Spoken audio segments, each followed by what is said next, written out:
Hi, my name is Sylvia, and I'm going to talk about my crazy life.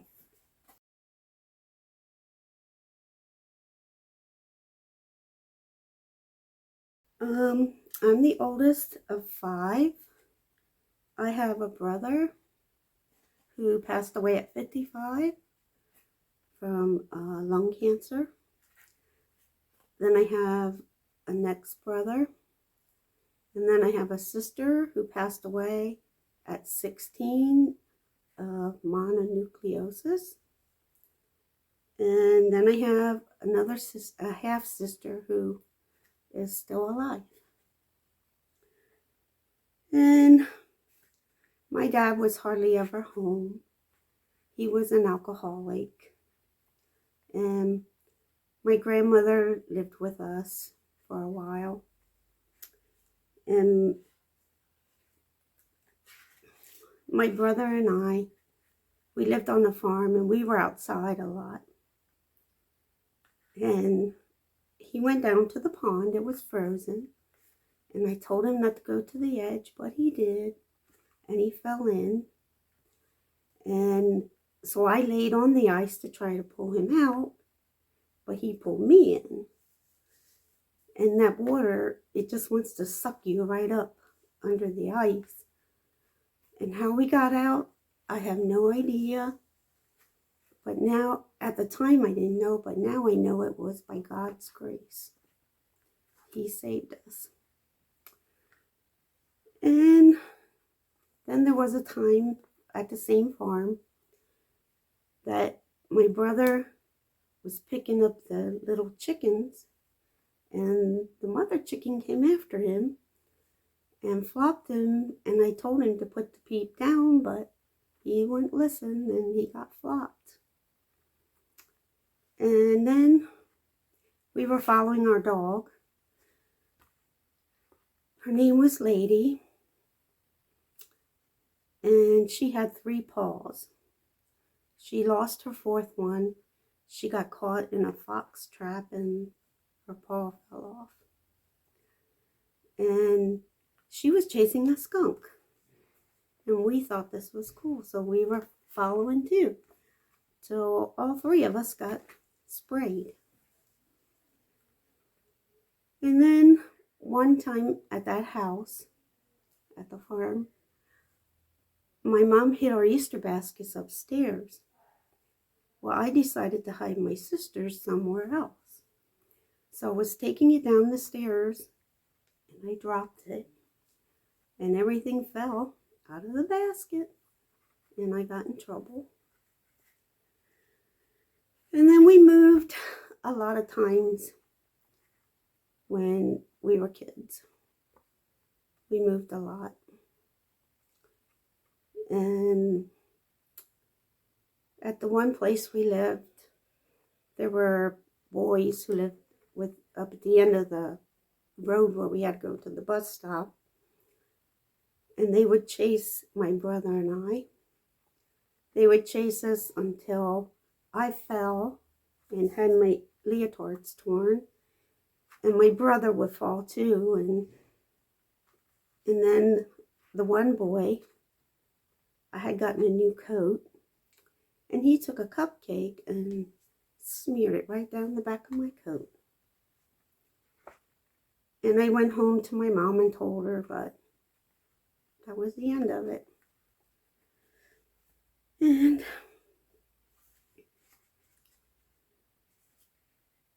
when I was little, I did sleepwalking. And my sister always had to have the light on, and I liked to sleep in the dark. So we had a light. She had the light on, but it had no shade over it. In my sleep, I picked up a rug and put it over the light. And my mom smelled it start to smolder. And she got up and then she woke me up. And I didn't know I did it, but I did it because I liked the dark. And then she would find me sleeping on the steps or at the bottom of my bed. And I asked her why she put me at the bottom of my bed, and she said she didn't. And then my parents got divorced. So it was my mom and us four kids, at the time, my grandmother and my aunt. And again, my brother and I were outside all the time. And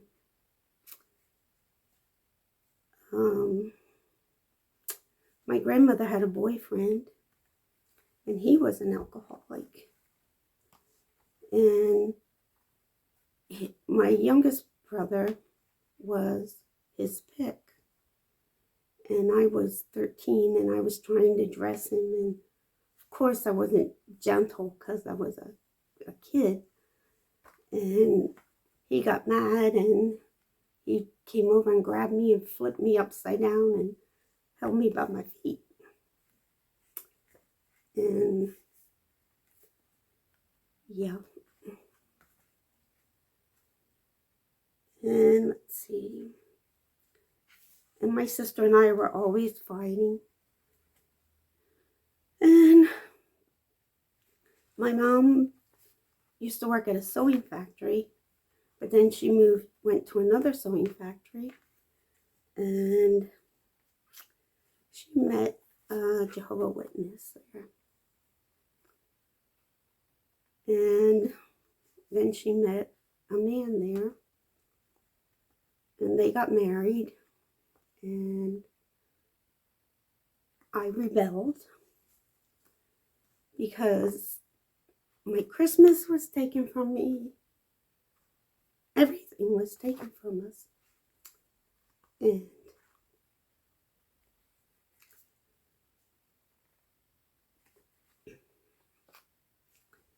so then I just rebelled, and I skipped school. And I had a boyfriend that they didn't like, and I would sneak out. And I was the oldest, and then she got pregnant with my youngest half-sister, and then I got pregnant in my senior year, and I did graduate. And right after that, I had my first daughter, and I married the dad. I married him, and then I got pregnant with my second daughter. And then I got pregnant with my son.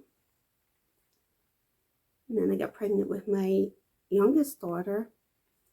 She was born with a birth defect. She was born with a club foot and a dislocated hip. And my husband was no help. He was like my fifth child. And he was abusive. We went to a counseling session, and he got angry at me, and he threw crayons at me in front of the counselor, and she told him there'll be no violence. And he used to yell at me and say, "Shut them kids the blank up, or I'll shut them up." So I would go make them be quiet. And every 2 weeks, I would have to take the cast off my daughter's leg and take her to the doctor for a new cast, because they had to make them bigger because she was growing. And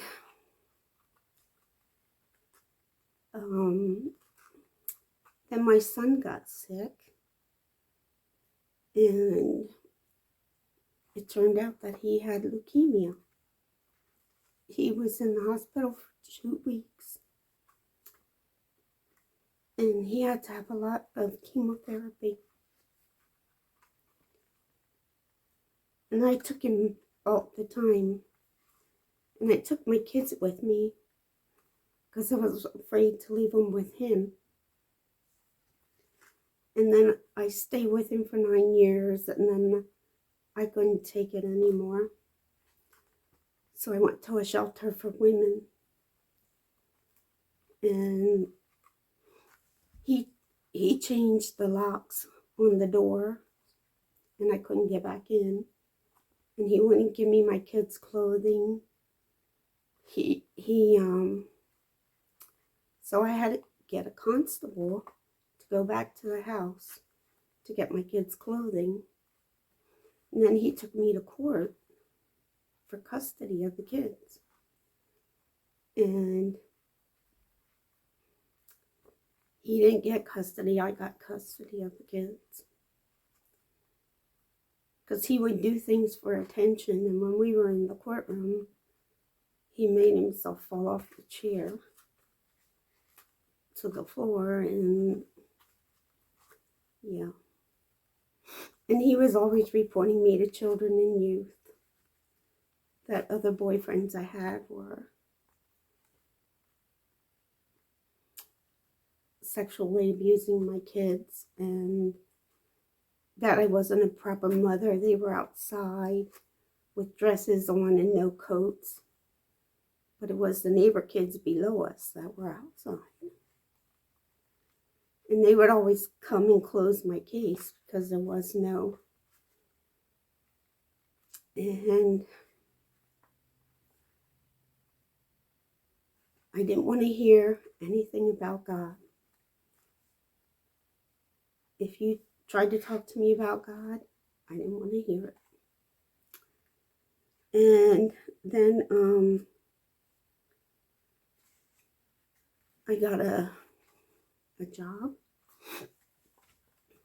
I had to go to nursing school first, and then I got a job at a local nursing home.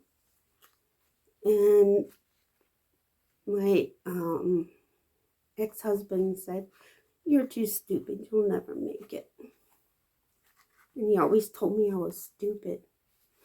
Yes, I was stupid because he was running around on me our whole marriage when he accused me of doing that. And I have 4 kids in 6 years. One with birth defect, one with cancer. When did I have time? And so then I got my job, and then I met a woman doctor there, and she invited me to the Alpha course. And I was like, nope, I don't want to, nope. And then later on, she asked me again. And then she said, if you don't like it, you don't have to stay. And so then I missed something I should say back. Sure. Yeah. One day on my way home from taking my son for a treatment, and I had the 4 kids with me, I was going to drive off the road into a quarry because I couldn't stand it anymore. And a voice in the back of my head said, if you drive off the road into the quarry, you die and the kids live, he's going to get your kids. And so I didn't do it. And then back where I was, I went home and I asked my husband to go with me to the Alpha course. And he said, I'll go, but I want you to know I'm only doing this for you. And I was like, okay. So we went, and it was totally different than from what I was taught by the witnesses. And so we finished the whole course. And I was just like, wow. It was so different. And the main thing I remember is the door is there, the handle's on the inside, and Jesus on the outside knocking. And you have to open that door and let him in. And that's what I did. And it's just so different. And then I went to the church and excuse me, and then things happened, and we left that church. And I've been to other churches. I was looking, and then I went to with the same group before I left the church. We went to Women of Faith. They had in Philly. They had I don't know what you want to call it. But then they sent me an email that they had a writing contest. So I wrote a book about my life and about how I didn't want to hear about God until God opened my eyes. And my husband said that when I got there, I started running like fire. and then my children, my one daughter said, "Now you're acting like your mom. You're trying to push it on us." And so I was, ooh, yeah, I guess I am. I better stop. And so I did stop. And then I went to a couple other churches. And one, when you walked in, it was like ice. It was cold. And I was like, I don't belong here. And then I came to, wow, I just love it. And I was welcomed as soon as I walked in the door. And I look back, when I was in counseling, because my current husband, we were together before, and he was an alcoholic too. And I went to counseling because I'm like, why do I keep picking these same kind of men? And it was because of my childhood. And it's a woman who loves too much. And I got the book and I read the book and I went to counseling for a couple years. And it changed me. Well, I should say God changed me through that. And God was with me the whole time, but I didn't acknowledge him. I didn't want to hear about him at the beginning. But now I know he was with me and he saved me, and that's where I am today. God loves me and I love God. And Jesus loves me and I love Jesus. And Satan really had a hold on me until I broke it and God helped me. And God saved me.